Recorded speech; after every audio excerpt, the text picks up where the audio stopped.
Rule 9. Is the lead prosecutor. Let this not be. I think the question, Your Honor, is very simple. As I have It's mentioned, Your answerable by Honor. Yes or no, Your Honor. Rule Is the 7. lead prosecutor.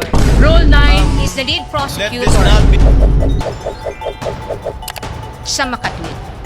Ang malinaw na layunin sa likod ng mga paratang na ito ay ang pagpapatalsik sa isang vice-presidenteng inihalal ng mahigit 32 milyong Pilipino at bunga ng kanilang malayang pagpapasya. Whatever one's political persuasion is, the reality is that the prosecution now comes before this court to remove a vice president chosen by an overwhelming number of the electorate. Sa madaling salita, kinikilala ng ating saligang batas na sa bawat paglilitis, ang isang individual ay nahaharap sa malalim at napakalaking makinarya ng buong estado.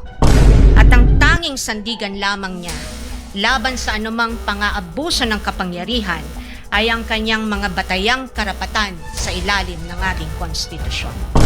Kaya't mahalagang linawin na sa gitna ng pagtatangkang ikondisyon ang kaisipan ng mamamayang Pilipino at sa gitna ng walang humpay na komentaryo sa mga pampublikong espasyo, wala pang maituturing na anumang ebidensya o alegasyon na napapatunayan ng prosekusyon sa simpleng dahilan na ang bawat ebidensya ay kailangang dumaan muna sa paglilitis at pagsusuri ng korteng may tanging kapangyarihan sa ilalim ng ating saligang batas.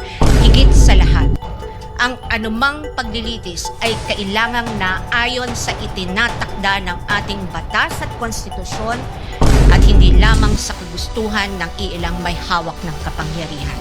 One might ask, why is it important that we must not forget these basic principles? The ruling of the Supreme Court tells us why. The Bill of Rights applies to the entire impeachment process because inasmuch as our court recognizes that impeachment is a political process, it reminds us that it is not a purely political process but a legal and constitutional mechanism. Thus, if we are to uphold the rule of law, serve justice, and invoke the accountability mechanism, then this court and we as a people must guarantee that all efforts to hold our leaders accountable must be done right. This we must not forget. I thank the court and the public for the privilege of your time.